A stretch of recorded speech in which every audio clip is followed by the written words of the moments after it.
तो अभी तक तो आपका जैसा कामयाब था और अब कामयाब होगा कि नहीं मैं नहीं कह सकता। इस जगह मैं बैठ गया कुछ तो आपका वक्त लेना है मुझे।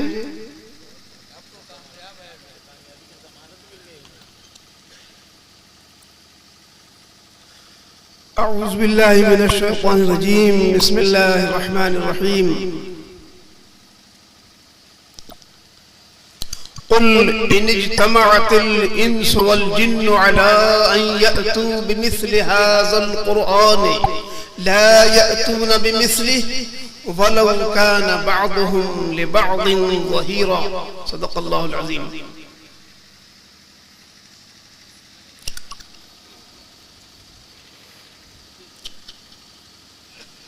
ये दस्तार बंदी का भी जलसा है जिसमें मदरसा अमानिया निज़ामिया अमानुल उलूम के 2 तलबा तकमील हिफ्ज़ के बाद दस्तार से नवाजे गए।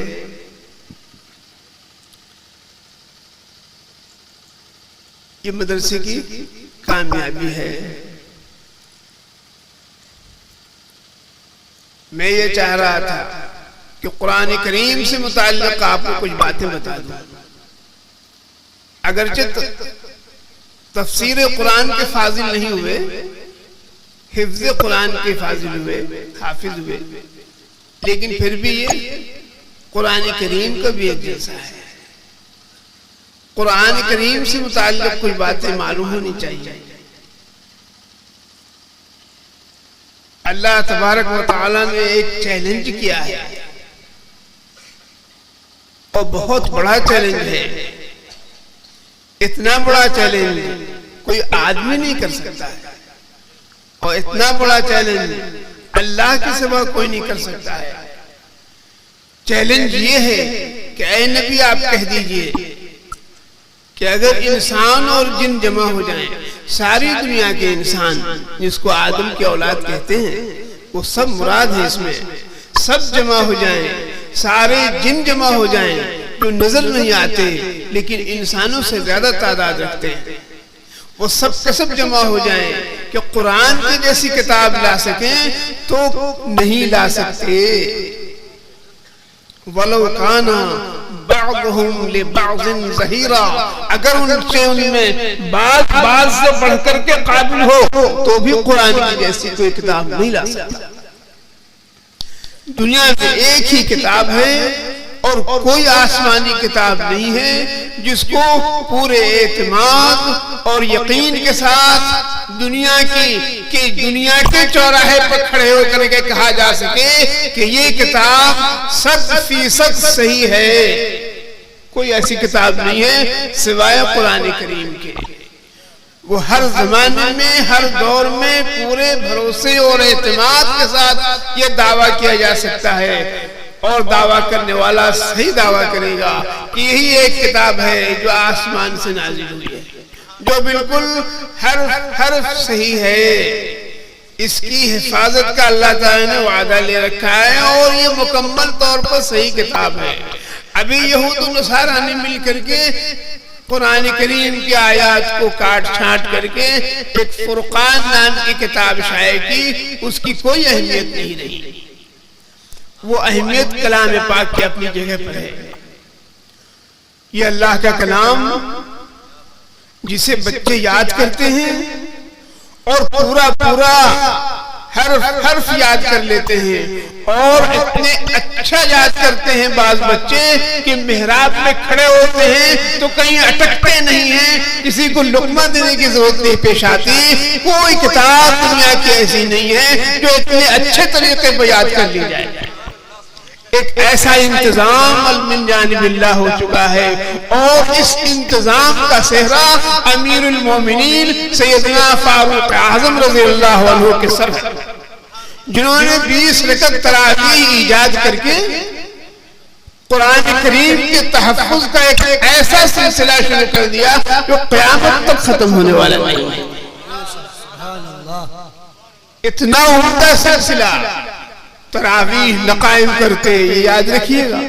तरावीह रसूलुल्लाह सल्लल्लाहु अलैहि वसल्लम ने नहीं पढ़ी। वो 8 रकअत तहज्जुद पढ़ी थी, जिसको अहमकों ने तरावी समझ लिया। हिमाकत की कोई हद नहीं हुआ करती। वो 8 रकअत तहज्जुद थी, 3 रकअत वितर मिला के 11 रकअत, 7 भर का मामूल था रसालत बनाई सल्लल्लाहु अलैहि वसल्लम का। साल भर के उस मामूल में रमजान मुबारक की आखिरी रातों में इज्तिमाई शक्ल में पढ़ी गई। एक दिन पढ़ी गई, 2 दिन पढ़ी गई, एक दिन सवेर से पढ़ी गई, दूसरे दिन आधी रात से पढ़ी गई, तीसरे दिन आखिर पहर में पढ़ी गई और चौथे दिन नहीं पढ़ी गई, इसलिए कि कहीं तुम पर फर्ज न हो जाए। ये 3 दिन 8 रकअत पढ़ी गई, लेकिन ये पूरे महीना पढ़ रहे हैं 8 रकअत। सुन्नत कहां हुई? सुन्नत के खिलाफ हुआ कि पूरे महीने आप 8 रकअत पढ़ रहे हैं। नबी ने तो सिर्फ 3 दिन पढ़ी थी। 3 दिन पढ़िए और एक खत्म कुरान कर लीजिए, देखिए कितना कर लेते हैं। वो क़याम लैल का हुक्म सैयद आलम सल्लल्लाहु अलैहि वसल्लम ने दिया कि क़ूमू नहारहा लैलहा वसूमू नहारहा, रमजान की रातों में क़याम करो, रमजान के दिनों में रोजे रखो। तो ये क़याम लैल की तशरीह करने का हक और हदीस की वजाहत करने का हक खुलफाए राशिदीन को सबसे पहले है, उसके बाद दीगर सहाबा इकराम को है। इसलिए फारूक आज़म रज़ियल्लाहु अन्हु ने उसकी तशरीह की और उस हुक्म को अमल में लाने के लिए क़याम लैल को मुतय्यन किया कि रमजान में कितनी रकअतें पढ़ी जाए रात में। सहाबा पढ़ते थे, अलग अलग मस्जिद नबी में पढ़ते हुए देखा उन्होंने। तो उन्होंने फरमाया कि अगले साल जिंदगी रही तो मैं तुमको एक इमाम के पीछे जमा करूंगा। और फिर अगले साल उन्होंने हज़रत उबई इब्न काब मशहूर हाफिज हदीस सहाबी थे, उनको हुक्म दिया नमाज पढ़ाने का और 20 रकअत मुतय्यन कर दी। 20 रकअत में 30 पारे आराम से 15 दिन में खत्म होते हैं, एकदम हिसाब से खत्म होते हैं। 2-2 पारा पढ़ेंगे, 15 दिन में खत्म होगा। वो 20 रकअत इसलिए मुतय्यन की कि अल्लाह ताला ने फराइज व वाजिबात को 20 रकअत रखा है। फराइज व वाजिबात की जो तादाद रखी है अल्लाह ताला ने, वो सब मिला के 20 होती है। 5 वक्त की फर्ज नमाजें जोड़िए और वितर की 3 जोड़िए तो वो 20 रकअत होती है। तो दिन भर में रात दिन में 20 रकअत अल्लाह ताला ने फर्ज वाजिब किया।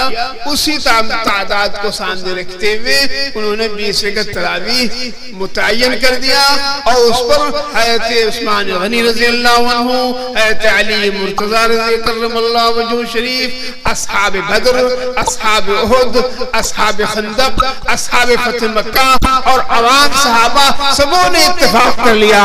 सहाबी इत्तेफाक कर ले तो खिलाफत होती है। ये तो तरावी का मसला है।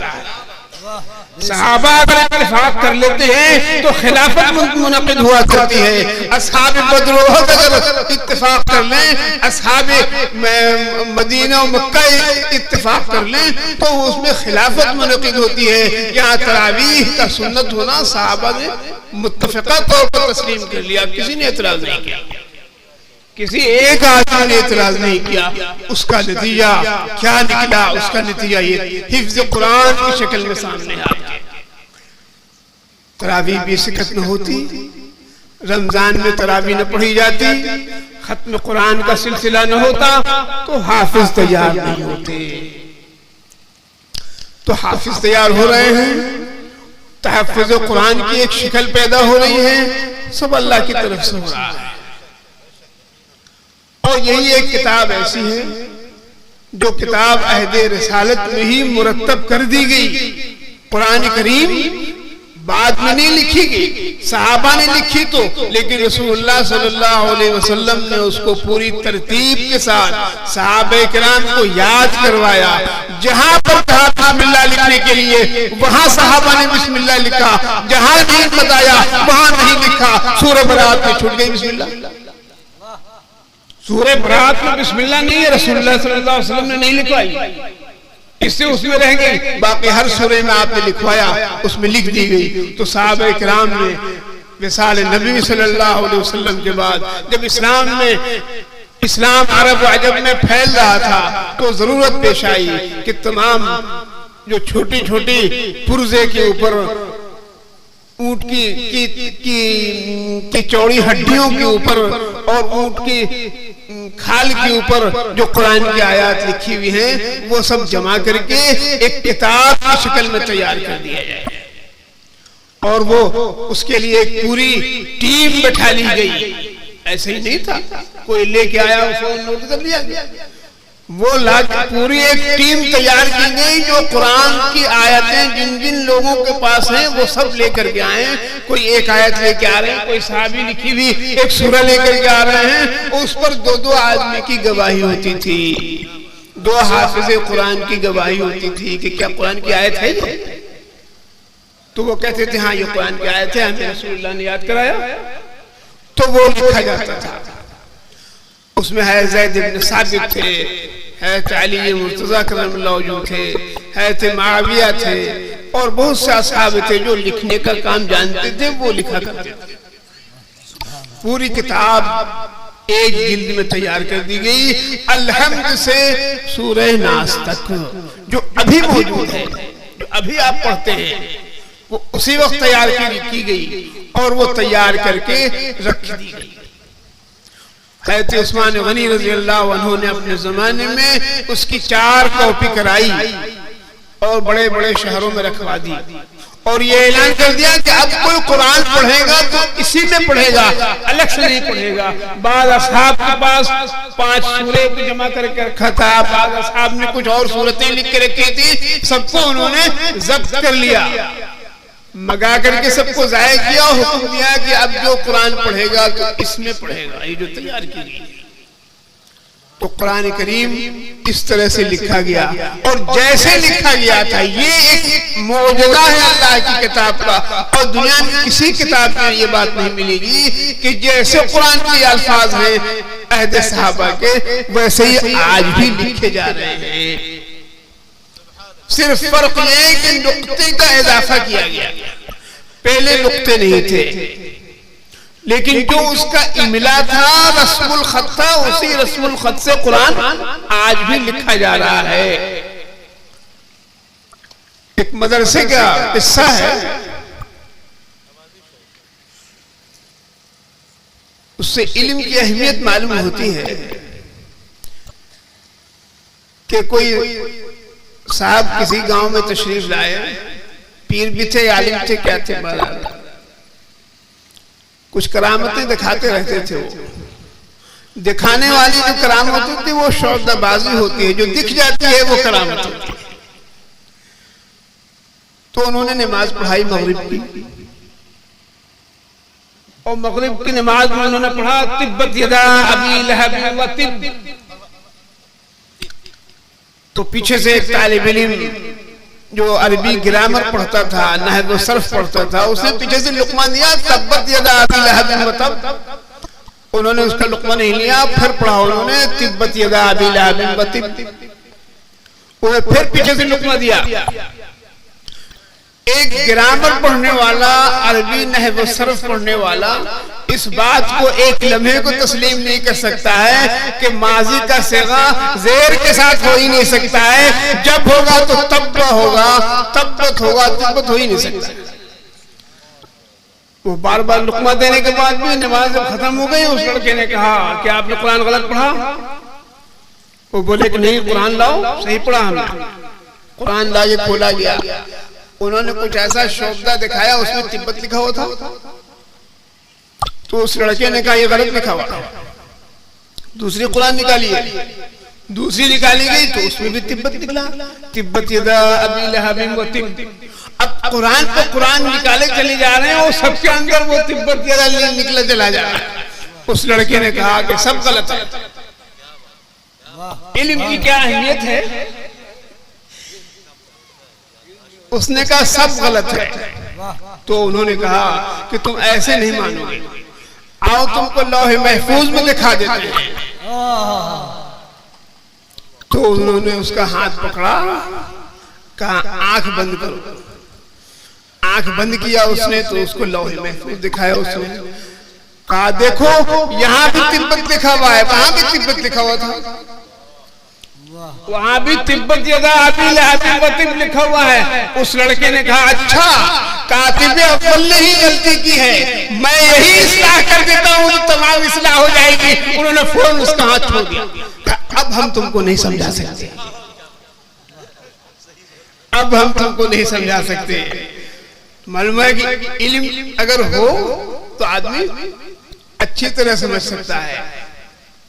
आप कुरान लेकर के रद्द बदल करके किसी मुस्लिम कम्युनिटी में चले जाइए और पेश कीजिए, फौरन रद्द हो जाएगा वो। ये अभी कुरान का एजाज और इस्लाम के हक होने की दलील है, ये इस्लाम के हक होने की दलील है। तौरात आ गई मार्केट में, कौम ने कबूल कर लिया उसको।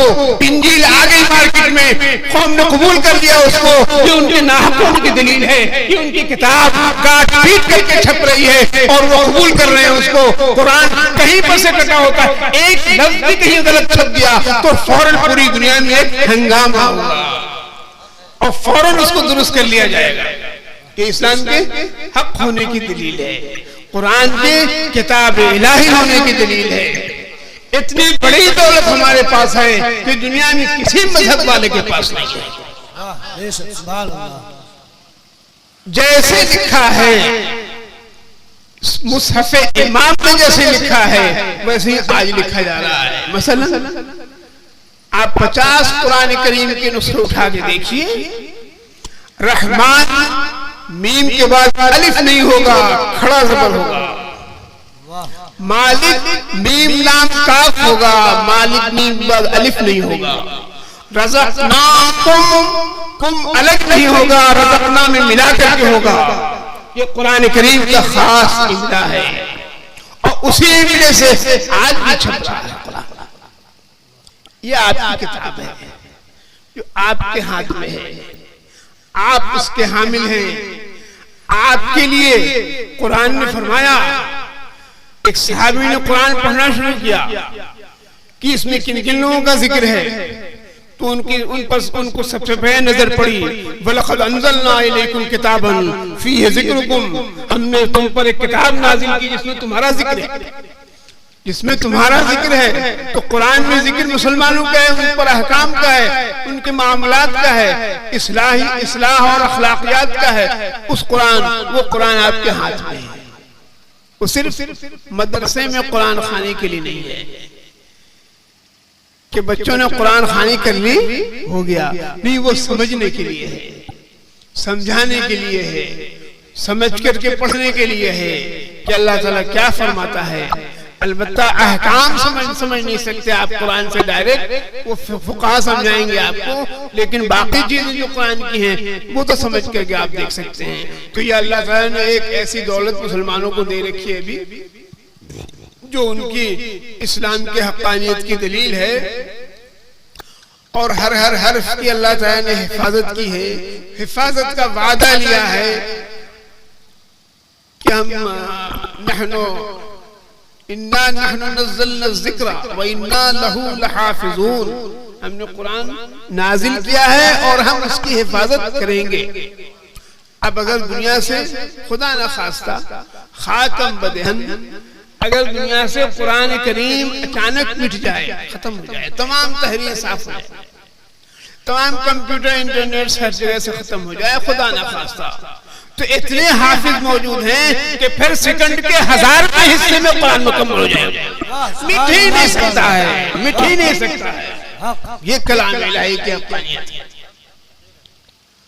तो अल्लाह ताला ने जो इतनी फजीलत दे रखी क्या अरबी न जानने वाला कुरान याद कर रहा है, ज़बर ज़ेर सब याद कर रहा है। हमारी मस्जिद में हाफिज साहब एक बार पढ़ने लगे, लन यनालुल्लाह लुहूमुहा, लन यनालुल्लाह लुहूमुहा, जल्दी में पढ़ जाए। पीछे से एक हाफिज साहब ने लल्लाह का लुकमा दिया उनको, लन यनालुल्लाह, लन यनालुल्लाह लुहूमुहा वला दिमाउहा। तो आप कोई कहीं पर गलत पढ़ करके निकल नहीं सकता है। आप देखिए कितनी हक्कानियत इस्लाम की है और इस किताब की हिफाजत का कितना जबरदस्त एहतमाम है। कहीं पर कोई गलत पढ़ के नहीं निकल सकता है। धोखा दे के हाफिज बहुत धोखा देगा, हाफिज पैसे के लिए बहुत धोखा देगा। तो एक ही पारे को वो दोहराता रहेगा 1 महीने तक, 2, 3, 4 पारे को या आलमून तालमून करके वो दोहराता रहेगा। वो कर सकता है, वो आवाम नहीं समझ सकती, लेकिन गलत पढ़ के नहीं निकल सकता है, गलत पढ़ के नहीं निकल सकता है। उसकी गलती फौरन पकड़ी जाती है और फौरन मुसलमान मुतवज्जो होते हैं। तो अल्लाह ताला ने वो किताब नाजिल की है इंसानों की हिदायत के लिए, हमारी हिदायत के लिए, और हम ही उसके हामिल हैं। और हमें जरूरत है कि अपने बच्चों को कुरान करीम पढ़ना सिखाएं। कभी कभी वो लोग जिन्होंने बचपन में कुरान नहीं पढ़ा, जिनके माँ बाप ने कुरान नहीं पढ़ाया, या वो कम पढ़ा है कुरान, उन्होंने खूब ठीक से नहीं पढ़ पाते हैं, उनके लिए बहुत मुसीबत होती है अगर कुरान खाने में पहुंच जाते हैं। तो एक पारा पढ़ते पढ़ते पढ़ते पढ़ते 45 मिनट 1 घंटा लगता है। आओगे ज्यादा परेशानी होती है तो बगल वाले को देखते हैं, बोले ऐसा यहाँ से पूरा कर दिए ना, ये पारा यहाँ से ज्यादा पूरा कर दिए। और मदरसे के बच्चे वर्क उलट उलट करके एक बार में 2 सफा उलट करके पढ़ते हैं। भाई धोखा दुनिया में तो दे ही रहे हैं, मरने वाले को भी दे रहे हैं। वो यहाँ से दुआ किया, इसाले सवाब हुआ, 10 खत्म कुरान, अल्लाह 10 खत्म कुरान का सवाब पहुंचे। अब वहां 10 पहुंच नहीं रहा है सवाब, इसलिए कि वो 10 पता ही नहीं हुआ है, वो सब छोड़ छोड़ के पढ़ा है सब ने। ये सूरत हाल इसीलिए है कि पढ़ाया नहीं माँ बाप ने। अब तो पढ़ने का सिलसिला इतना आसान हो गया, इससे ज्यादा आसानी नहीं हो सकती। तालीम की आसानी का जमाना है। अभी तो कुरान को ज्यादा अच्छी तरह से पढ़ना चाहिए और पढ़ाना चाहिए अपने बच्चों को कि कम से कम कुरान देख करके पढ़ें। बंगाल में बंगला जुबान में कुरान लिखते हैं, छपती है और उसको पढ़ते हैं। कुरान के असल अल्फाज नहीं होते हैं, दिखते नहीं, दिखेंगे बंगला जुबान, असल अल्फाज को बंगला में मुंतकिल करते हैं और बंगला में पढ़ते हैं उसको। कलाम इलाही के अनवार असल कलाम इलाही देखने से मिलेंगे।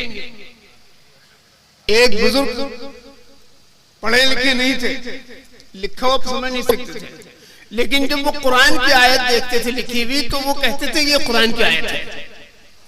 और जब हदीस को देखते थे वो तो कहते थे ये रसूलुल्लाह सल्लल्लाहु अलैहि वसल्लम का कौल है। तो एक मरतबा उस लोगों ने उनको कुरान की आयत और हदीस के अल्फाज मिला जुला के लिख करके दिया कि बताइए तो उन्होंने जहां जहां कुरान के अल्फाज थे वो उंगली रखते थे, ये अल्लाह कलाम है, ये अल्लाह कलाम है, ये अल्लाह कलाम है, ये रसूलुल्लाह सल्लल्लाहु अलैहि वसल्लम का इरशाद है। तो लोगों ने पूछा कि आपको कैसे पता चल जाता है कि ये कलाम इलाही है और आप कैसे जान लेते हैं कि ये हदीस है?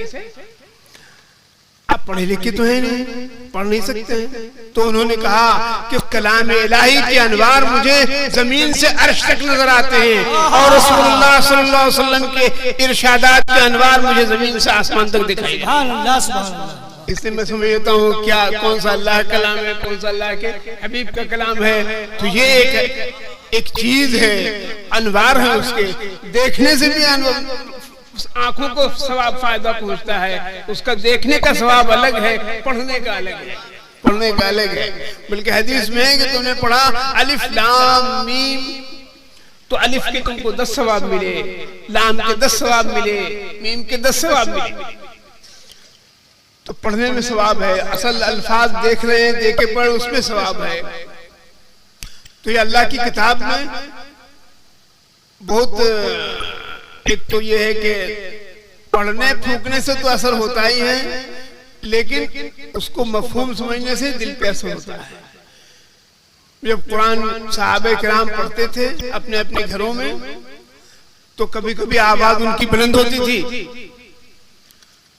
आवाज बुलंद होती थी तो बाज मुशरिकीन, जिसमें अबू जहल जैसे मुशरिकीन, चुपचाप से आके उनकी दीवार, टूटी हुई दीवार के किनारे छिप के खड़े होते तो सुनते थे, और उनको अच्छा लगता था, वो कलाम की कशिश उनको खींचती थी। एक दिन एक काफिर छिप के सुन रहा था, दूसरा भी पहुंच गया छिप के सुनने के लिए, और भांडा फूट गया। तो फिर एक दूसरे को बदनाम कर दे, तो उन्होंने फिर सुनना छोड़ दिया। और जब रसूल अकरम सल्लल्लाहु अलैहि वसल्लम मुशरिकीन के सामने इस्लाम पेश करते थे, तो सबसे पहले कुरान की आयत पढ़ते थे, और आयत रब्बानी की वो कशिश अजीब व गरीब थी। मुशरिकीन कहते थे कि ये कैसा कलाम है, हम भी शायरी करते हैं, हम भी खिताबत के माहिर हैं, लेकिन वो ये तो वो बात ही नहीं इसके अंदर जो शायरी है, ये कोई दूसरी चीज है। इसलिए लोग जमा हुए, एक दिन मुशरिकीन की मीटिंग हुई, उसमें ये फैसला करना था कि कैसे लोगों को कुरान सुनने से रोका जाए, नबी से मिलने से कैसे रोका जाए। ये पूरी एक मीटिंग हुई, बड़े बड़े मुशरिकीन के सरदार उसमें थे कि ये तय किया जाए कि नबी की बातें सुनने से, कुरान सुनने से कैसे लोगों को रोका जाए। इसलिए कि जो उनकी बात सुनता है, उनसे मिलता है और उनकी मुंह से कुरान सुनता है, वो इस्लाम कबूल कर लेता है। तो उसमें एक मुशरिक ने, इसका क्या नाम था, उसकी पूरी एक्टिंग उसकी कुरान करीम में बयान की सूरह मुदस्सिर में। उसने सर झुकाया, गौर किया, खड़ा हुआ, टहला, पीठ पीछे किया, मुंह इधर किया, और उसके बाद उसने कहा इन हाजा इल्ला सिहरुन युसर, ये कहा जाए कि ये असर करने वाला जादू है, इससे बचना है। तो वो सारे के सारे लोग इस फिक्र में थे कि कोई मिले नहीं, कोई बातें नहीं सुने उनकी, इसलिए कि जो मिलता और बातें करता है वो उनकी जमात में दाखिल हो जाता है। आया समझ? मौलाना है यहाँ पर। यही पोजीशन मुजीबियों की है। कोई न जाए खानका है मुजीबी में, कोई न मिले किसी खानका के आदमी से, मिलेगा तो उनकी जमात में शामिल हो जाएगा, हक वाज़ हो जाएगा उसके ऊपर। यही पोजीशन है। मगर होता क्या है, वो कहते हैं एक चीज को दबाइए तो दूसरी तरफ से उभरती है, ये फितरत का तकाजा है। एक तरफ से दबाइए तो दूसरी तरफ से उभरती है। इतना दबाया, इतना तंग किया नबी मुकर्रम सल्लल्लाहु अलैहि वसल्लम को कि अर्श पर पहुंचा दिया जाने उनको। और यहाँ जितना प्रोपेगेंडा हुआ उसका नतीजा ये है कि क्या आता है, सुनता है, देखता है, समझता है, बोले सब झूठ बोलते हैं, ये लोग तो सब कुछ करते हैं। अरे नियाज इनके यहाँ होता है, फातिहा इनके यहाँ होता है, सलाम इनके यहाँ होता है, सब कुछ तो ये कर, सारी बिदअत तो ये करते हैं। फिर कहाँ से रोकते हैं ये लोग, हक वाज़ेह हो जाता है। बैल ये तो बीच में जुमले मोतरज़ा आ गया।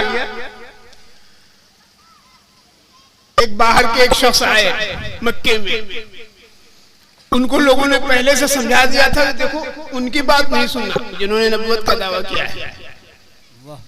वो कान में रुई डाल करके हरम में बैठते थे आकर के, ताकि सुने ही नहीं बात। एक दिन वो हरम में बैठे थे, सरवरे आलम सल्लल्लाहु अलैहि वसल्लम तशरीफ लाए। आप हरम में एक जगह बैठे, हरम यानी काबतुल्लाह के तवाफ की जगह जो थी वो तो मौजूद थी। वो साहब बैठ करके सोचने लगे पहले कि ये क्या हिमाकत है कि हम पढ़े लिखे समझदार आदमी हैं, हम कान में रुई ठूस के बैठे हैं। अरे भाई जो बात उनकी अच्छी लगेगी मैं मानेंगे हम उसको, और जो अच्छी नहीं लगेगी उसको नहीं मानेंगे। ये कान में रुई डाल के बैठने की कोई तुक नहीं बनती। उन्होंने कान से रुई निकाली, कान से रुई निकाला उन्होंने, और हुआ वही नाबत में तेरे सैद छोड़ा जमाने में, तड़पे हैं किबला नुमा आशियाने में। कान से रूई निकलने की देर थी, मुलाकात हुई, दो चार आयात इलाही सुना दिया आपने और ईमान खान से होकर के दिल में पहुंच गया। सुभान अल्लाह, सुभान अल्लाह। ये इजाज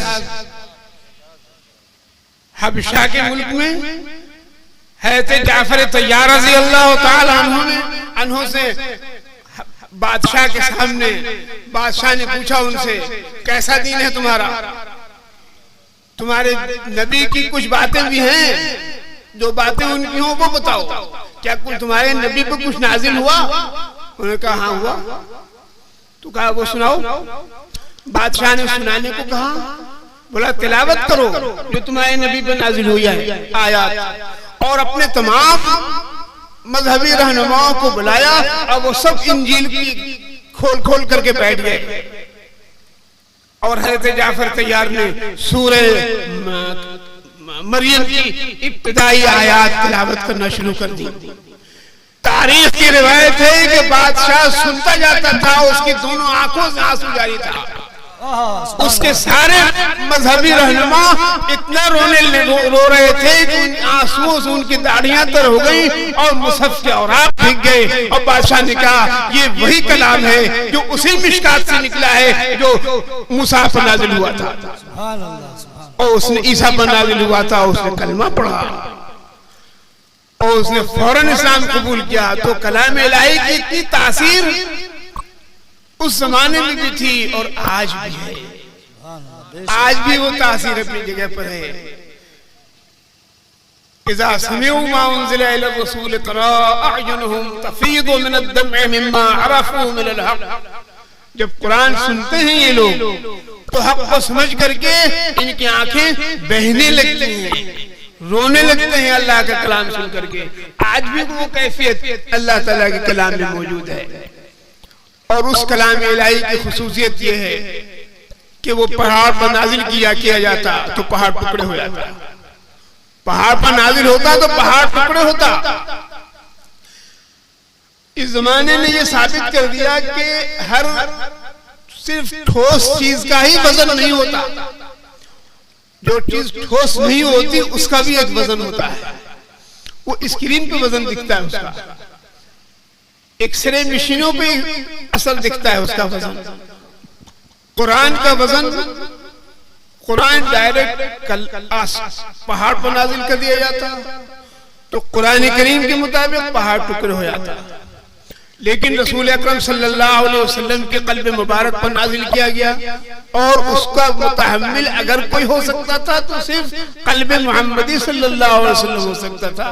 और रसूल अकरम सल्लल्लाहु अलैहि वसल्लम पर जब नुज़ूल वही का आगाज होता था, वही नाजिल होने लगती थी तो आपके जिस्म शरीफ का वजन बढ़ जाता था, इतना बढ़ जाता था कि अगर आप ऊंटनी पर अपने बैठे हुए हैं तो ऊंटनी वजन से बैठ जाती थी जमीन पर। एक सहाबी का बयान है कि मैं बैठा हुआ था आपकी खिदमत में, आपका जानू मेरे पैर के नीचे पड़ गया और उसी बीच में कुरान नाज़िल होने लगा। जब इस्लाम आते थे, पढ़ते थे कुरान, कोई सुनता नहीं था सिवाय आपके।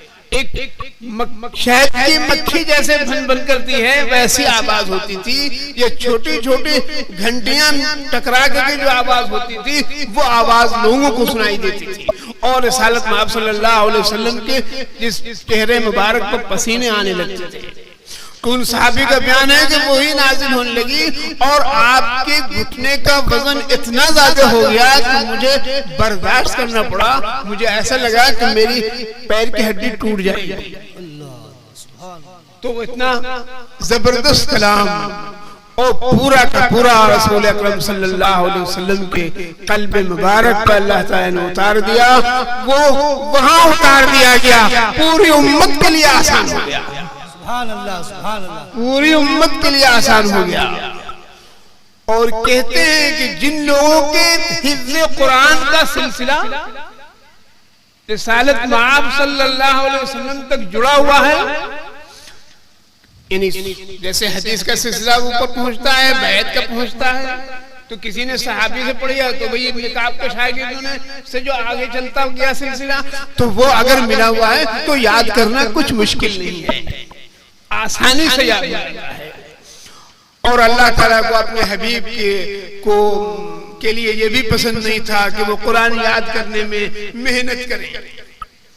इससे कभी शुरू में जब कुरान नाजिल हुआ, कोई सूरा नाजिल हुई तो रसूलुल्लाह सल्लल्लाहु अलैहि वसल्लम उसको जल्दी पढ़ते थे ताकि याद हो जाए। तो अल्लाह ताला को पसंद नहीं आया और फौरन हुक्म नाजिल हुआ, वला ताजल बिल कुरान व लिताजल बिही इन्ना अलैना जमअहु व कुरान ला तुहर्रिक बिही लिसानक लिताजल बिही। आप अपनी जबान को हरकत मत दीजिए याद करने के लिए, जल्दी याद होने के लिए। उसका याद करा देना, आपके हाफ़िज़े में महफूज कर देना हमारी जिम्मेदारी है। सुभान अल्लाह, सुभान अल्लाह। लंबी लंबी सूरतें नाज़िल होती थी और सब मिनटों में, लम्हों में याद हो जाती थी आपको। आप जब नमाज में खड़े होते थे, तिलावत करते थे, क़िराअत करते थे, तो आपको कुछ मुश्किल नहीं होती, जहां से चाहते थे पढ़ते थे और जो सूरा चाहते थे बिला तकल्लुफ पढ़ते थे। ये कुरान करीम का एजाज और उसकी के फजाइल हैं। हाफिज के बारे में तो हदीस में है कि अपने घर के 10 आदमी की शफाअत करा ले।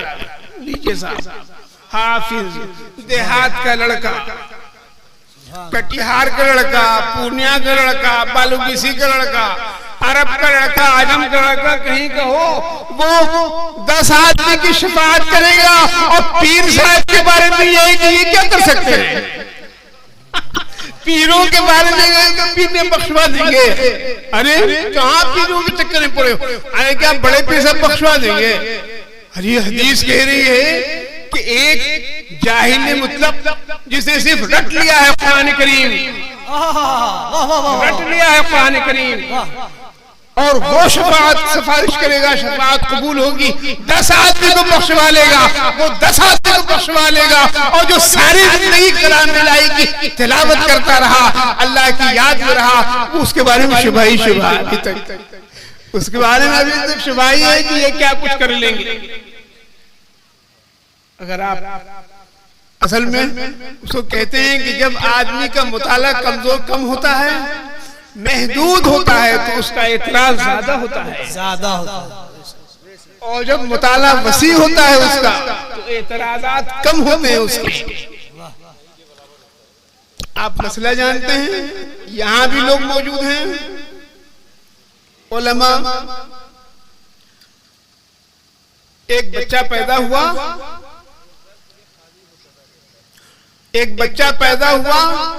वो रोया नहीं, मुर्दा पैदा हुआ, तो क्या उसकी नमाज पढ़ी जाएगी? मुर्दा बच्चा पैदा हुआ तो क्या उसकी नमाज पढ़ी जाएगी? नहीं। बताइए, आप तो हनफी हैं। अब तो हनफियत भी आपके ईमान के लिए काफी नहीं है।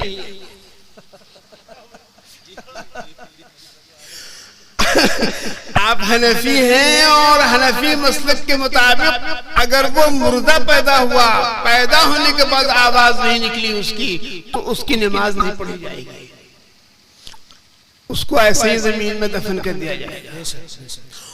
और अगर उसने पैदा होने के बाद 1 घंटा भी वो जिंदा रहा, तो उसकी नमाज जनाजा पढ़ी जाएगी, और फिर उस जनाजे में आप उसके लिए दुआ पढ़ेंगे, अल्लाहुम्मा जअल्हु लना अजरन व ज़ुखरन वजअल्हु लना फरदन वजअल्हु लना शाफिअन व मुशफ़्फ़अन। 1 घंटा जिंदगी गुजारी उसने, इंतकाल कर गया। आपके लिए शफाअत करेगा क़यामत के दिन, आपके लिए शफाअत कबूल किया वो बन जाएगा। वालिदैन के लिए 1 घंटा जिंदगी गुजारी है और शाफ़ी और मुशफ़्फ़ा हो रहा है, सारी जिंदगी अल्लाह अल्लाह करते हुए गुजारा है जिसने, वो कितनों को बख्शवा सकता है? अल्लाह अल्लाह, नारे तकबीर। ये शफाअत अल्लाह ताला की एक रहमत है, अल्लाह ताला की एक रहमत है।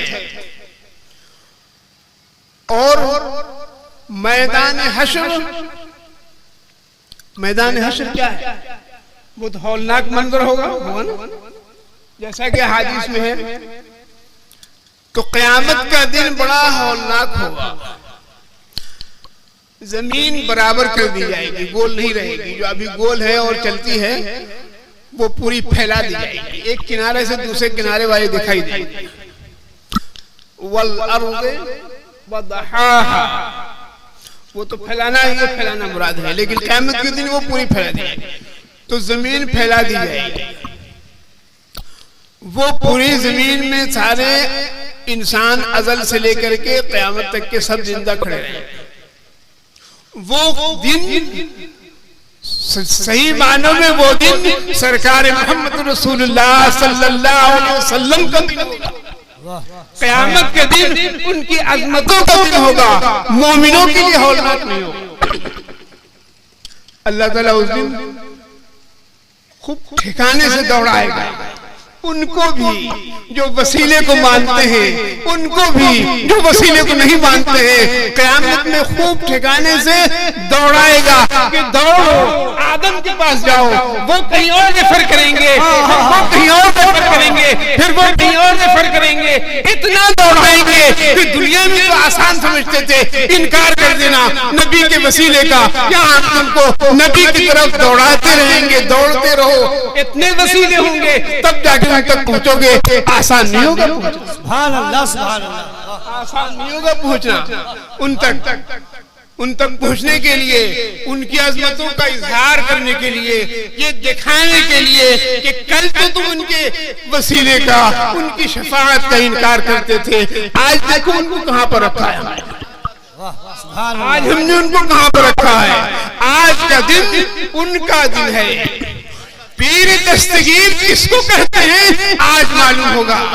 शाफ़ई महशर किसको कहते हैं आज मालूम होगा। शफाअत का क्या मफ़हूम है आज मालूम होगा। लोगों को कैसे नजात दिलाएंगे वो आज पता चलेगा। कल तो तुम समझते थे खाते पीते हैं, चलते फिरते हैं, हमारे जैसे हैं। आज मालूम होगा कि तुम तो कहीं पर नहीं हो उनके सामने, कहीं पर नहीं हो तुम उनके सामने। जर्रे की भी निस्बत तुम्हारी नहीं है जो आफताब के सामने होती है। वो अल्लाह का ताला एक खास मौका होगा रसूल अकरम सल्लल्लाहु अलैहि वसल्लम की इजहार अज़मत का। उस दिन उनके ऐलान आम होगा, सब देखेंगे और सारे के सारे अंबिया नफ्सी नफ्सी करेंगे। लोग दौड़ते रहेंगे यहां से वहां। क़यामत के दिन कोई एक दिन का काम नहीं है। एक दिन एक साल के बराबर होगा। बरसों और सदियों लोग चलेंगे जमीन के ऊपर, तो आदम अलैहिस्सलाम पास पहुंचेंगे। अल्लाह चाहता, हदीस की पूरी वजाहत है। उन लोग वो भी आपको यह हदीस सुनाएंगे पूरी तफसील से, सहा की हदीस है, जो वसीले के इनकार करते हैं। वो भी यह हदीस तफसील से सुनाएंगे आपको। और इस हदीस में आदम अलैहिस्सलाम को पहले लोग पहुंचेंगे। अब तो ये हदीस लिखित है हमारे सामने, है ना। अब ये हदीस लिखी भी हमारे सामने है, सारे लोग जान रहे हैं। क़यामत के दिन क्यों भूल जाएंगे। एक सवाल आपसे, ये हदीस तो आप सबको मालूम हो गई ना, तो अब क़यामत के दिन आदम अलैहिस्सलाम के पास क्यों जाएंगे। सीधे क्यों नहीं रसूलुल्लाह को तलाश करेंगे। सीधे क्यों नहीं तलाश करेंगे। आज जब मालूम हो चुकी बात, तो भी सारे के सारे लोग जो साहिब ईमान हैं, इस आखिरी नबी पे ईमान लाने वाले, ईसा पर ईमान लाने वाले साहिब ईमान, और दूसरे पैगंबरों पर ईमान लाने वाले जो मुसलमान होंगे, वो सब के सब तलाश करेंगे। बात तो यहाँ वाज़ेह हो चुकी। तो अब इतना चक्कर की जरूरत ही नहीं दी है होती। सीधे सीधे लोग पहुंच जाते हैं रसूलुल्लाह सल्लल्लाहु अलैहि वसल्लम को तलाश करते हुए। लेकिन नहीं, उस दिन भुला दिया जाएगा, ज़हनों से मिटा दिया जाएगा कि हवास जगह पे नहीं होंगे। कहाँ जाएं, क्या करें, सीधे रसूलुल्लाह याद नहीं आएंगे। सीधे रसूलुल्लाह याद नहीं आएंगे। रसूलुल्लाह तक पहुंचने के लिए दौड़ना पड़ेगा, परेशान होना पड़ेगा। यहाँ तो बहुत आसान समझते थे। खूब ठिकाने से दौड़ा करके हम तुमको अपने हबीब तक पहुंचाएंगे, तब तुमको मालूम होगा। अभी तो मक्के से मदीना 4 घंटे में पहुंच जाते हो। मक्के से मदीना 4 घंटे में पहुंच जाते हो। उस दिन उन तक पहुंचने के लिए बड़े पापड़ बेलने पड़ेंगे और हर पैगंबर कहेंगे मैं तो कुछ नहीं कर सकता। सब कहेंगे मैं को अल्लाह ताला बड़े जलाल में है। उसके गजब से आज से सब लोग डर रहे हैं। आज कोई बचा नहीं सकता किसी को। और जब ये पूरी कौम किसी न किसी तरह से गिरते पड़ते लुढ़कते पहुंचते पहुंच गई रिसालत पनाह सल्लल्लाहु अलैहि वसल्लम के पास, तो आप ये नहीं कहेंगे कि मैं ये काम नहीं कर सकता। आप ये कहेंगे हाँ इस काम के लिए तो आज मैं हूं। आज इख्तियार मेरे हाथ में है। इख्तियार नाम किसका है? अलमदान इख्तियार किसको हाथ दे दिया गया? मेरे हाथों में दे दिया गया है। आज हम करेंगे, हम शफाअत करेंगे, हम अल्लाह की हम करेंगे। कोई नहीं बोल सकता आज सारा इख्तियार मेरे हाथ में है। कल तो इख्तियार पर शक करते थे, कल तो इख्तियार पर शक करते थे, आज तुम्हें हक़्क़ुल यकीन हासिल हो जाएगा। इस खड़े वक्त में अगर तुमको कोई बचाने वाला है तो हम बचाने वाले हैं। अगर इस खड़े वक्त में तुमको कोई डूबने से निकालने वाला है तो हम निकालने वाले हैं। आज कोई पीर दस्तगीर है तो मैं हूँ, आज कोई मसीहा है तो मैं हूँ। इससे कि अल्लाह ने इख्तियार मेरे हाथ में दे दिया है। और अल्लाह ताला को सिर्फ अपने महबूब का एक जलवा, एक नजारा कराना है कि देखो जिसको इतने एहतिमाम से भेजा था, आज देखो उसकी शान। आज उसकी शान देखो क्या है कि सारे के सारे उसके उनके इर्द गिर्द असहाबे रसूल हैं, अइम्मे मुज्तहिदीन हैं, ताबिईन हैं, तबए ताबिईन हैं, अब्दाल हैं, अगवास हैं, फुक़हा हैं, मुफस्सिरीन हैं, अरबाब नहव हैं, अरबाब सर्फ हैं और अरबाब मंतिक़ व फ़लसफ़ा हैं। कौन कौन नहीं है उनके इर्द गिर्द? एक जम्मे गफीर है और उस पूरी जमात का दूल्हा एक है। सल्लल्लाहु अलैहि वसल्लम पढ़े अल्लाहुम्मा सल्ली अला सय्यिदिना मुहम्मदिन नबील उम्मी व अला आलिहि व अहली बैतिहि व अस्हाबिहि व बारिक व सल्लिम अलैहि व अलैहिम अजमईन।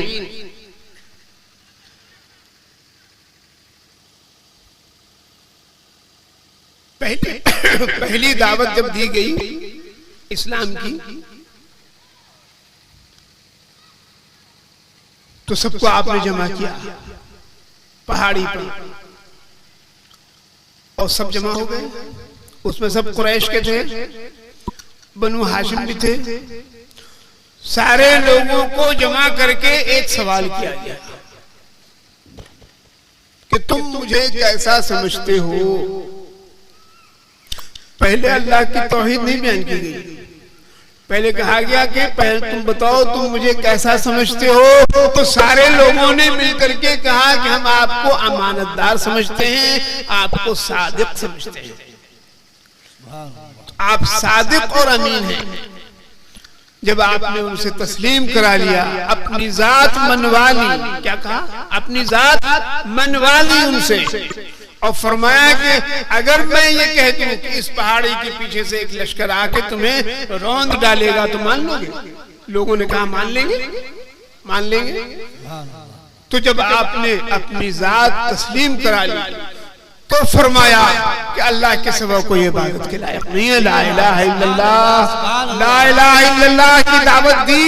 पहले मोहम्मदुर रसूलुल्लाह को मान लो तो ला इलाहा इल्लल्लाह मुअतबर है। तौहीद का एतबार नहीं है बगैर उनके शहादत के। वो शाहिद अव्वल हैं, अल्लाह ताला की वहदानियत के सबसे बड़े शाहिद हैं। और उनकी शहादत जब हो गई, कबूल कर ली तुमने, तो तुम्हारी तौहीद का अल्लाह के एतबार है। आज भी बहुत से लोग मुवहिद हैं लेकिन शायद रिसालत को नहीं मानते तो मुवहिद नहीं है। मालूम है कि रसूल अरबी सल्लल्लाहु अलैहि वसल्लम को मान लेने का नाम दीन है।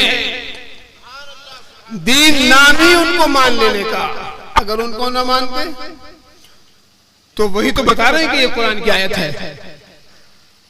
कुरान नाजिल होते हुए किसी ने नहीं देखा, जिब्रील अमीन को किसी ने नहीं देखा, इंसानी शक्ल में कभी कभी दिखते थे वो, लेकिन ये बताना कि ये अल्लाह का कलाम है, जबान तो एक ही थी नबी की, जबान एक ही थी नबी की, उसी से अपनी बात निकलती थी, उसी से अल्लाह का कलाम जाहिर होता था। तो माना जब उनको तो मानेंगे कुरान को, उनको जब माना तो कुरान को माना, उनको माना तो अल्लाह को माना, उनको माना तो शरीयत को माना, उनको माना तो जन्नत को माना, उनको माना तो दोज़ख को माना, उनको माना तो आखिरत को माना। सब बात यहीं पर आकर के रुक जाती है उनको मानने से। सुभान अल्लाह, सुभान अल्लाह। तो असलन दीन उनको मान लेने का नाम दीन है। जहां जहां शुबहा पैदा हुआ उनको मानने में, कुछ माना और कुछ नहीं माना, दीन नहीं हो सकता उसका मुकम्मल। उनको हर एतबार से मान लेना होगा। वो मुस्तफा बिरसा खेशरा कि दी हमउस्त अगर बहू न रसीदी तमाम बूल हबीस्त। मुस्तफा सल्लल्लाहु अलैहि वसल्लम तक पहुंचने और पहुंचाने का नाम ही दीन है। और जिसने उनको तस्लीम कर लिया उसने गोया कि दीन तस्लीम कर लिया। और दुनिया में जितने पैगंबर आए सब नजीर बन करके आए, सब नजीर बन करके आए। कुरान में बशीर का लफ्ज़ खुसूसियत के साथ सिर्फ रिसालत में आप सल्लल्लाहु अलैहि वसल्लम के साथ है। वाह सुभान अल्लाह। औरों के साथ बशीरन व नजीरा भी मिला करके, लेकिन सिर्फ बशीर आपके साथ खास तौर पर है। और सब नजीर बन करके आए डराने के लिए, अपनी कौम को डराने के लिए। और आखिर में अल्लाह ताला ने बशीर बना के आपको भेजा अपनी कौम को खुशखबरी सुनाने के लिए। सुभान अल्लाह, सुभान अल्लाह। बिशारत कैसी बिशारत है, अजीब ऐसी बिशारत है कि हर हर कदम पर बिशारत देते हैं, हर कदम पर बिशारत है। ये पढ़ लो तो इतने सवाब, ये पढ़ो तो इतना सवाब, 3 बार कुल हु अल्लाह पढ़ा, ये तो कुरान पढ़ने का सवाब। मस्जिद की तरफ चले, हर कदम उठने का सवाब। सब जगह बिशारत ही दे रहे हैं आकर के, सब जगह बशीर बनकर के आए, बिशारत ही दे रहे हैं। रहमत ही की बात है, आसानी की बात है। और वजाहत से फरमाया यस्सिरू वला तुअस्सिरू, दीन में आसानी पैदा करो, मुश्किल न पैदा करो। दीन में आसानी पैदा करो, मुश्किल न पैदा करो। मगर वो मौलवी ही क्या जो दीन को मुश्किल न बनावे, आदमी ही क्या जो वो आलिम ही क्या होगा वो जो मुश्किलात खड़ी न करे, खड़ी करता है मुश्किलात एक पर एक। फतवा कहने वाले ने कहा कि इस जमाने में मुफ्ती का हाल ये है, इस जमाने में मुफ्ती का हाल ये है कि जितना पत्थर उठाइए एक मुफ्ती निकलता है, जो पत्थर खिसकाइए एक मुफ्ती नजर आएगा उसमें से। तो वो इफ्ता की गर्म बाजारी है, हर चीज महंगी हो गई इस जमाने में, हर चीज इस जमाने में महंगी होती चली जा रही है। अब फतवा सस्ता होता चला जा रहा है, करोड़ियों के भाव है वो फतवा। तो मौलवियों ने मुश्किल बना दिया दीन को। और जहां अपना मामला उनका आता है तो मुर्गी पड़ोस की है, आ गई थी, खुद से आ गई है तो ज़ब्ह कर लिया, कोई बात नहीं है। जब अपना मसला सामने आया तो वो खुद से चूंकि आ गई थी इसलिए ज़ब्ह कर दिया गया। और जब जो उसमें से उन्होंने कहा कि मसाला तो मेरा था, बीवी ने कहा आप खाएंगे कैसे पका हुआ, कहा मसाला तो मेरा था, तुम मसाला और शोरबा सिर्फ दे दो, बोटियां न देना। तो प्लेट में उलटते हुए शोरबा बोटी आ रही थी तो बीवी ने रोका, तो कहा वो खुद से आ रही है तो आ जाने दो उसको। अपना मामला जब सामने आवे तो सारी मुश्किलें आसान, कौम का मामला जब सामने आवे तो पहाड़ खड़ा करते हैं। कौम के मामले में एक पहाड़ खड़ा करके रख देते हैं। कहा चंद उलमा, हमारे एक बुजुर्ग मौलाना बड़े अच्छे मुक़र्रिर थे, वो एक किस्सा बयान करते थे कि चंद मौलाना एक खानकाह में मेहमान हुए और उन्होंने रात गुजारी। बेचारे शाह साहब ने बहुत उनकी इज्जत खातिर की और मगरिब की नमाज पढ़ाई उन्होंने या इशा की। मौलाना लोग पीछे थे तो कहते हैं ना कि मौलवी आ बाशत को चुप न शब, मौलवी वो होता है जो चुप नहीं रह सकता। तो ये बहुत मशहूर जुमला है फारसी का, उसमें हमने थोड़ी सी तरमीम कर ली है और उलमा से माजरत के साथ कि मौलवी आ बाशत के कम न खुरा। मौलवी वो है जो कम नहीं खाता है, अल्लाह का रिज़्क़ है खा रहा। तो वो उलमा बेचारे वो आलिम थे, मौलवी थे, नमाज पढ़ाया उन्होंने, तजवीद उनको आती नहीं थी। शाह साहब को सादा सादा कुरान पढ़ा उन्होंने। तो मौलवी ने टोका कि हजरत आपने तजवीद के साथ कुरान नहीं पढ़ा। तो उन्होंने कहा हम कम पढ़े लिखे आदमी हैं, सरेंडर कर गए और कुछ वजाहत नहीं की। उसे लगेगा हम कम पढ़े लिखे आदमी। तो आप जो सरेंडर कर जाता है तो उससे फिर कोई बहस नहीं करता है। ये आप लोगों को एक तजुर्बा होना चाहिए कि जो सरेंडर कर गया तो उससे फिर कोई बहस नहीं करता है। तो उन्होंने वो कर लिया, तस्लीम कर लिया अपनी कमील में। सुबह के वक्त मौलाना को हुआ कि हम लोग गुस्ल करेंगे दरिया पर जाकर। तो शाह साहब ने कहा यही खानकाह में आपके पानी का इंतजाम कर देते, यही नहा लीजिए। मैं नहीं, दरिया में नहाने के लिए तो कुछ और है, तो हम लोग नहा के आते हैं। तो उन्होंने कहा कि ठीक है आप लोग जाएं, नाश्ता का यहाँ हम तैयार करते हैं, आप गुस्ल करके आए। तो थोड़ा दरिया दूर था, बहुत देर हुई आने में। तो शाह साहब तशवीश होने लगी कि पता नहीं कोई हादसा हो गया, क्या हुआ, नई जगह है। तो ये गए देखने के लिए। तो दरिया के किनारे पहुंचे तो एक तमाशा नजर आया उनको। सारे मौलाना कमर कमर पानी में खड़े थर थर कांप रहे थे और किनारे में शेर बैठा हुआ था। अब निकले तो कैसे निकले? बेचारे शाह साहब गए, वो शेर को होश किया उन्होंने, वो चला गया जंगल की तरफ चला गया। अब ये लोग हाँफते कांपते निकले, दरिया से निकले। वो कहने लगे अरे हजरत क्या बताएं, वो कमबख्त आकर के बैठ गया, वो कपड़ों के पास बैठ गया हमारे। हजार हम लोगों ने कोशिश की उसको भगाने की, वो भागने का नाम ही नहीं ले रहा था। आपने क्या कह दिया कि वो चला गया फौरन? तो शाह साहब ने कहा कि मौलाना आप लोगों ने मदरसे में रह करके जुबान सीधी की है और अपने खानकाह में बैठ के दिल सीधा।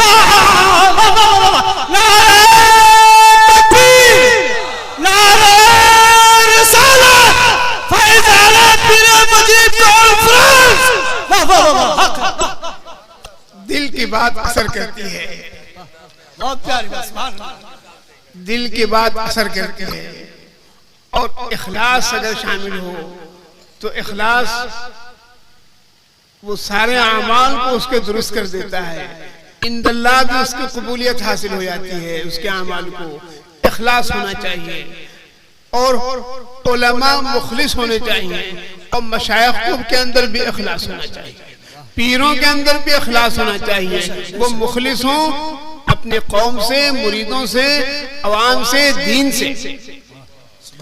इखलास एक ऐसा हथियार है कि शैतान पर उससे काबू पाया जा सकता है। एक बेचारे नेक परहेजगार आदमी थे, उनको मालूम हुआ किसी गांव में लोग एक दरख्त की पूजा करने लगे। तो उनको बड़ा गुस्सा आया कि दरख्त की परस्तिश करने लगे लोग। कुल्हाड़ी लेके वो निकले, सालेह आदमी थे, कुल्हाड़ी लेके निकले। तो वो रास्ते में मिला उनको शैतान। इब्लीस ने पूछा कहाँ चले हजरत आप? बोले हमको मालूम है कि फलां जगह एक दरख्त की लोग पूजा करने लगे हैं, तो मैं जा रहा हूँ, उसको काट के फेंक दूंगा ताकि फिर लोग ऐसी हरकत न करें। तो इब्लीस ने कहा पहले मुझसे तो कुश्ती लड़ लीजिए, मुकाबला कर लीजिए। बड़ा गुस्सा उनको आया। अच्छा आओ, कुल्हाड़ी एक तरफ रखी और शैतान से कुश्ती उनकी हुई और उन्होंने पछाड़ दिया उसको। चित कर दिया उसको, शैतान को। उसने फिर कहा कि फिर लड़िए, इसकी कुश्ती सही नहीं हुई। तो फिर हुए 3 बार कुश्ती लड़े और तीनों बार उन्होंने शैतान को चित कर दिया। उसके बाद अब कुल्हाड़ी लेके फिर बढ़े।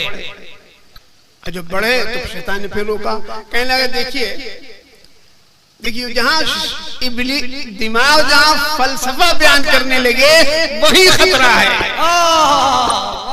दिल जहां सादगी से रहनुमाई करे वहां कोई खतरा नहीं हुआ करता। तो फौरन उसने फलसफा शुरू किया बयान करना। कहने लगा कि देखिए आप उसको काट दीजिएगा तो फिर लोग दूसरे दरख्त के पास चले जाएंगे तो कोई फायदा तो होगा नहीं। तो आप ऐसा क्यों नहीं करते हैं कि ऐसा कोई काम किया जाए कि लोग काम में लग जाएं, ये सब खुराफात से खुद ही दूर हो जाएंगे। वो बेकारी का मशवरा ही सब। तो उनकी समझ में बात आई, हाँ तू कहते तो तुम ठीक हो, लेकिन काम से लगाने की क्या शिकायत हो सकती है। तो शैतान ने कहा कि ऐसा करते हैं कि उनको कुछ पैसे दिए जाएं कि वो अपना काम करें, मेहनत मजदूरी करें। तो उन्होंने कहा पैसे कहाँ से आएंगे। उसने कहा 2 रुपए आपके तकिए के नीचे रोज निकला करेगा, आप उनको दे दीजिए। उन्होंने कुछ सोचा, अच्छा ठीक है। तो वो कुल्हाड़ी लेके घर चले गए। दूसरे दिन सुबह में तकिए के नीचे से 2 रुपए निकला। फिर उसके बाद वाले दिन सुबह में भी 2 रुपए निकले। उसके तीसरे दिन में भी 2 रुपए निकले। चौथे दिन गायब, तकिया उठा के ढूंढ रहे वो रुपया नजर नहीं आ रहा। सोचा कहा कि कमबख्त ने धोखा दिया, आज तो हम छोड़ेंगे नहीं, अब तो दरख्त काट ही चलेंगे चल कर। कुल्हाड़ी उठा के चले तो फिर रास्ते में मिला। बोले कहाँ चले। कहा तुमने धोखा दिया, तुमने हमारे साथ फरेब किया। 3 ही दिन पैसा निकला, चौथे दिन नहीं निकला। तो उसने कहा कि पहले हमसे तो मुकाबला कर लीजिए तो फिर जाइएगा आगे। आओ, कुल्हाड़ी किनारे रखा, अब मुकाबला शुरू हुआ। शैतान ने चित कर दिया उनको। कहा ये तो बहुत घबराने होगी, कैसे पटक दिया उसने हमको। फिर लड़ो। 3 बार कुश्ती हुई, तीनों बार शैतान ने उनको पटक दिया। अब वो फिक्र में पड़ गए, कहने लगे ऐसा कैसे हुआ, पिछली बार तो मैंने तुझे शिकस्त दे दी थी। उसने कहा पहले आप इखलास के लिए के साथ अल्लाह के लिए निकले थे, आज आप पैसे के लिए निकले, इससे आपको शिकस्त हो गई। इखलास एक हथियार है और इस इखलास को इब्लीस ने तस्लीम किया है कि हम तेरे बंदों को बहकाएंगे, इल्ला इबादका मिनहुमुल मुखलिसीन, मगर तेरे मुखलिस बंदों को छोड़ करके। खुद तस्लीम किया है कि मुखलिस बंदों को छोड़ के सबको बहकाएंगे। और अल्लाह ताला ने फरमाया दूसरी जगह कि इन्ना इबादी लैसा लका अलैहिम सुल्तान, लेकिन जो मेरे बंदे होंगे उन पर तेरा कुछ काबू नहीं होगा। जो आपने पढ़ा है गौस पाक के बारे में, रात की तारीकी में आसमान पर रोशनी फैली, वो किस्सा मालूम है। शैतान ने धोखा देना चाहा कि हमने तुम पर हलाल को हराम किया और हराम को हलाल किया। हजरत ने ला हौल वला कुव्वत पढ़ा तो रोशनी गायब हो गई। फिर शैतान ने धोखा दिया, 2 बार धोखा दिया। एक तो ये धोखा दिया खुदा बन करके, नऊजुबिल्लाह, आपने पहचान लिया उसको। तो शैतान ने कहा कि आप अपने इल्म से बच गए। फिर उसने धोखा दिया हजरत को, तो गौस पाक को उसने फिर धोखा दिया कि आप अपने इल्म से बच गए। तो आपने फिर फरमाया कि नहीं, मैं अल्लाह के फजल से बचा। ये भी उन बात ना पैदा हो, इसलिए फिर आपने उसकी काट की। तो वो मुखलिस बंदों से घबराता है और गैर मुखलिस बंदों के जो अल्लाह के लिए काम नहीं करते उन्हीं के पीछे लगा रहता है। हमारे लिए वो कुरान की को पढ़ के समझना, कुरान की तिलावत करना। एक तबके ने ये समझ लिया कि बगैर पढ़े हुए कुरान को समझे हुए पढ़ना बेकार है। एक तबके ने ये फैसला किया कि बगैर समझे हुए क्या पढ़िए, समझ के पढ़िए। तो एक तबके ने कुरान को स्टडी की किताब बना लिया, रिसर्च की किताब बना लिया। और दूसरी तरफ तिलावत को अल्लाह ताला ने ड्यूटी करार दिया है मुसलमान की। अल्लज़ीना आतैनाहुमुल किताब यतलूनहु हक़्क़ तिलावतिहि उलाइका युमिनून बिही। जिन लोगों पर हमने किताब जिन लोगों को दी है वो उसकी तिलावत का हक अदा करते हैं, वही मोमिन है, साहिब ईमान है। तो एक तिलावत होती है, एक समझना होता है। जैसे आप अखबार, मसलन आप अखबार पढ़ते हैं तो हिलते हैं कि नहीं हिलते हैं? बताइए। अखबार पढ़ते हैं तो आप हिलते हैं, हिल के पढ़ते हैं अखबार। और जब आप कुरान शरीफ लेके बैठते हैं तो आप हिलने क्यों लगते हैं? हिलते हैं, खुद बखुद हिलते हैं। जहाँ कुरान शरीफ खोला हिलने लगे ज्यादा। तिलावत की खुसूसियत है ये हिलना, ये तिलावत की खुसूसियत है। और जब आप किसी चीज को समझने के लिए अपने कोर्स की किताब की स्टडी के लिए बैठे हैं तो आप बिल्कुल साकित होकर बैठे रहेंगे, देखते रहेंगे, है ना? तो वो स्त्री हुई, ये तिलावत हुई। तो तिलावत भी एक ड्यूटी है और समझना तो एक चीज, ये उस किताब आई है इसलिए समझे जाए। तो वो रोज तिलावत भी करना, कुरान की तिलावत से भी फवायद हैं। समझ के पढ़ने के लिए कुरान के उर्दू तर्जुमे बहुत आ गए, अंग्रेजी के तर्जुमे बहुत आ गए। लेकिन तर्जुमा पढ़ने के वक्त ध्यान में रखना है कि कौन तर्जुमा करने वाला है, ये भूलने का नहीं है। इसलिए कि आपको पता है कि रसालत मआब सल्लल्लाहु अलैहि वसल्लम के कत्ल का मशवरा देने के लिए मुशरिकीन के पास इब्लीस आया था, तो पैंट शर्ट पहन के नहीं आया था।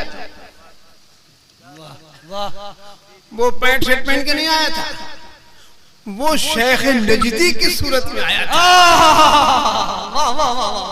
क्या बात है।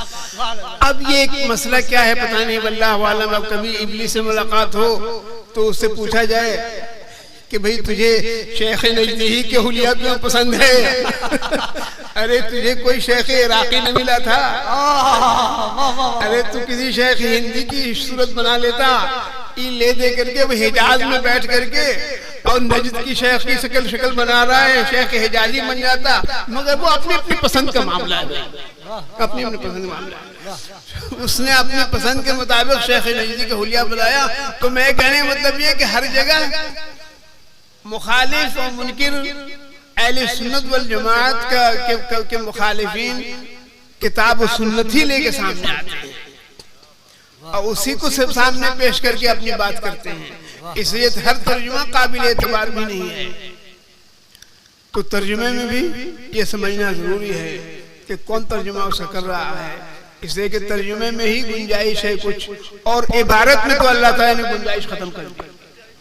इबारत में अल्लाह ताला ने गुंजाइश खत्म कर दी और इसीलिए हुक्म दिया है। ये नबी की बात खास करके अल्लाह ताला ने बयान की है,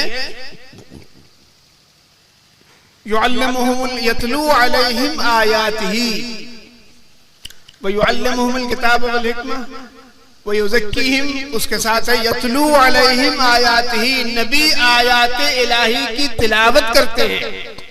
तिलावत अल्फाज को पढ़ना, समझना हो या ना समझ में आवे, अल्फाज को पढ़ना।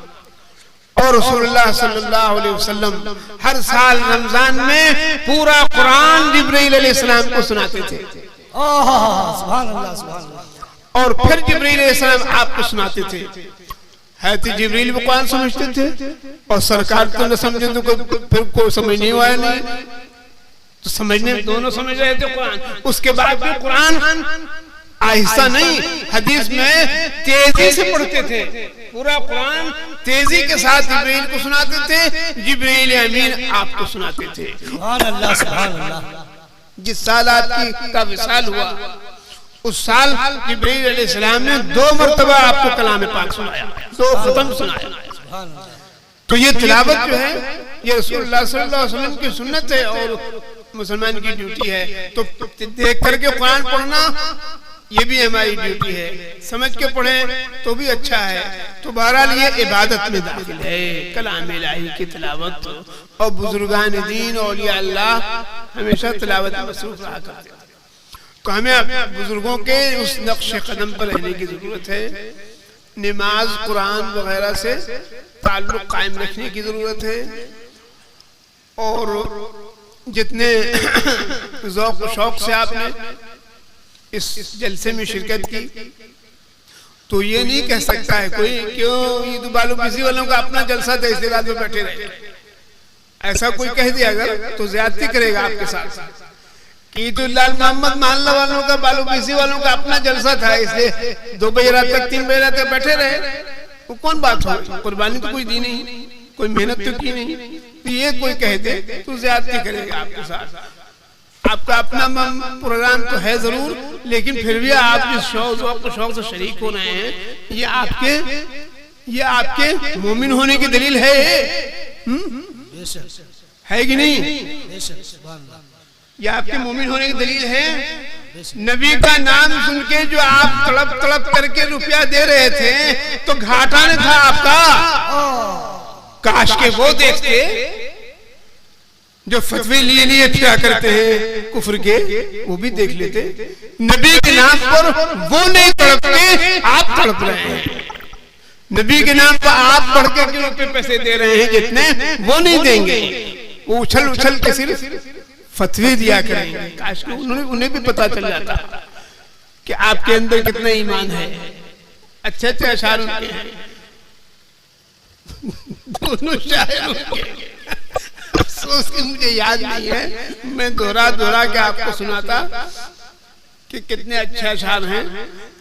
मुझे उम्मीद है कि उन्होंने दिल से कहा होगा, महज आपकी बात रखने के लिए कहा होगा। ये अशार लोगों के दिल की आवाज होंगे यकीनन। तो ये जो एक चीज बाकी है, ये अल्हम्दुलिल्लाह ये बेदारी की अलामत है। तो अब दीन के और दूसरे शोबे हैं, उन शोबों से भी ताल्लुक रखना जरूरी है। कुरान की तिलावत, नमाज पढ़ना, पाबंदी करना और अखलाक को दुरुस्त रखना। यहाँ माँ की बात कर रहे थे अशार में, माँ की फजीलत, माँ बाप की, तो पूरी इंसानों को ही अल्लाह ताला ने हुक्म दे रखा है, चाहे वो किसी मजहब के हो। माँ बाप और बीवी बच्चे। एक आदमी जब शादीशुदा जिंदगी में कदम रखता है तो इसके दोनों तरफ, एक तरफ माँ होती है, एक तरफ बीवी होती है। घर में उसके माँ है, घर में उसके बीवी है। नई नई दुल्हन उसकी आई है, उसको कहते हैं आंचल की हवा लगना। वो आंचल की हवा जब उसको लग गई तो माँ का ख्याल छोड़ देता है, बेगम की खिदमत में ज्यादा रहता है। ऐसा होता है माशरे में, हमारे दाएं बाएं आगे पीछे इधर उधर हर तरफ है ये नजारा, हर तरफ है ये। या फिर माँ की मोहब्बत में इतना मुब्तला हुआ कि उस बेचारी को अपने घर से उठा के लाया है वो अल्लाह के नाम पर, और यहाँ उसके साथ ज्यादतियां कर रहा है। ये इस्लामी मुआशरे से हट करके है। इस्लामी मुआशरा इसकी तालीम नहीं देता, इस्लाम इसकी तालीम नहीं देता। इस्लाम उसकी माँ बीवी बच्चे और माँ बाप दोनों के हुकूक के दरमियान में बैलेंस पैदा करने की तालीम देता है इस्लाम। दोनों के हुकूक अपनी जगह पर है, दोनों का हक उसको अदा करना है बैलेंस के साथ। न इसके साथ ज्यादती करे न उसके साथ ज्यादती करे, दोनों में से किसी एक के साथ ज्यादती करेगा आखिरत में पकड़ा जाएगा। तो हमें अपने मामलात को भी दुरुस्त रखने की जरूरत है। और हदीस में रसूलुल्लाह सल्लल्लाहु अलैहि वसल्लम का इरशाद है कि खैरुकुम लिअहलिही व अना खैरुकुम लिअहली। तुम में बेहतर आदमी वो है जो अपने अहल अयाल के हक में अच्छा हो, और मैं तुम सबसे अच्छा हूं अहल अयाल के हक में। सुभान अल्लाह। और इरशाद हुआ खयारुकुम लिनिसाइहिम खुल्कन। तुम में सबसे अच्छे लोग वो हैं, अच्छे अखलाक वाले वो हैं जिनके अपने अहल-ओ-याल के साथ अच्छा अखलाक हो। एक बार सरवरे कायनात सल्लल्लाहु अलैहि वसल्लम ने अज़वाज मुतहरात को बैठाल करके 11 औरतों की कहानी सुनाई थी। एक निशस्त में नहीं, कई निशस्तों में 11 औरतों की कहानी सुनाई।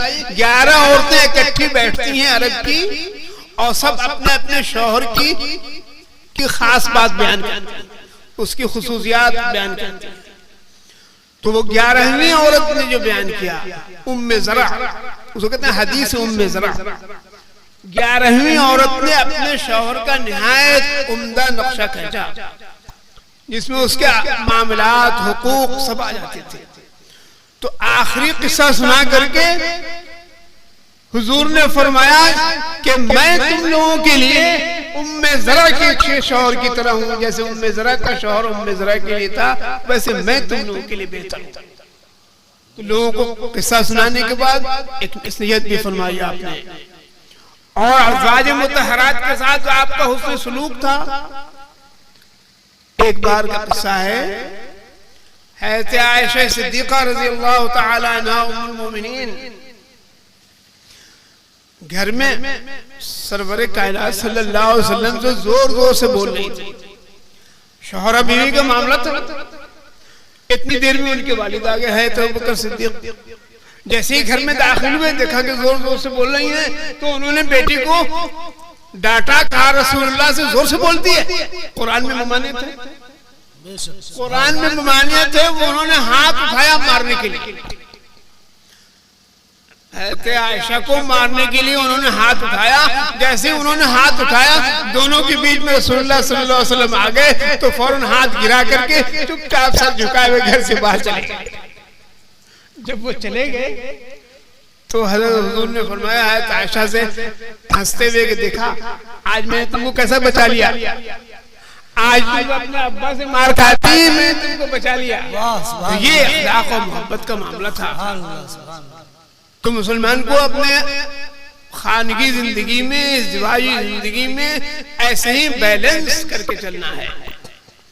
दोनों के हुकूक का खास ख्याल रखें। हुकूक की पकड़ है, हुकूक की का मुआखज़ा है। अपनी रात भर की इबादत उससे ज्यादा अहमियत इस बात की है, अच्छे अखलाक की। रसूलुल्लाह सल्लल्लाहु अलैहि वसल्लम से लोगों ने पूछा, या रसूलल्लाह, महल्ले में दो तरह की औरतें हैं। एक औरत वो है जो बहुत बद अखलाक है, महल्ले वाले उससे मिलते नहीं हैं, लेकिन बड़ी इबादत गुजार है, समझ रहे हैं। और एक वो है जो बहुत इबादत गुजार तो नहीं है, लेकिन बड़ा अच्छा अखलाक उसका है, मकबूल है लोगों में। तो आपने फरमाया वो जिसका अखलाक अच्छा है वो जन्नती है, और वो जो बद अखलाक है, इबादत गुजार है, वो जहन्नमी है। वाह वाह, सुभान अल्लाह, सुभान। तो यहाँ मियाँ साहब के अखलाक का ये आलम, घर जाके मारपीट करते हैं। जब बेगम के अखलाक का ये आलम के शौहर को पैर की जूती समझती है वो, अब बदल गया मामला। पहले बीवी को पैर की जूती समझा करते थे लोग, अब कहीं कहीं बीवी शौहर को पैर की जूती समझती है, वो उसको कुछ नहीं समझती है। तो दोनों हद से तजावुज करते हैं। अब एक साहब का हाल ये था कि हर बात में अपनी बेगम के एतराज करते थे। अब अगर उसने अंडा ले आई तल करके दस्तरखान पर, तो उसको डांटते थे, जब अहमद को तुम तल के ले आई, अरे उबाल के लाना था। जब उबाल के ला दी वो, तो उसको फिर डांटा कि तुम अजीब हाल है, वो तल के लाना चाहिए तो उबाल दिया अंडे को। ये सब एतराज उनके होते थे। आखिर एक दिन तंग आकर के उनकी बेगम ने एक अंडे को तल दिया, उबाल दिया, दोनों ले सामने ला के रख दिया। तो बोलते हैं एतराज बराए एतराज क्या होता है? एतराज बराए एतराज ये हुआ कि अजब हाल है, तुमको कभी अकल नहीं आएगी। अरे जिसको तलना था उसको उबाल दिया, उसको तल दिया। ये हाल घरों के अंदर है, और घरों के अंदर इस्लाम नमाज पाबंदी से पढ़ रहा है एक आदमी, उसके बाद में उसके अखलाक दुरुस्त नहीं हो रहे हैं, तो घर के अंदर अपने अखलाक दुरुस्त करने की जरूरत है। और वही मुसलमान की पहचान है। अल्लाह ताला हम सब लोगों को तौफीक खैर अता फरमाए।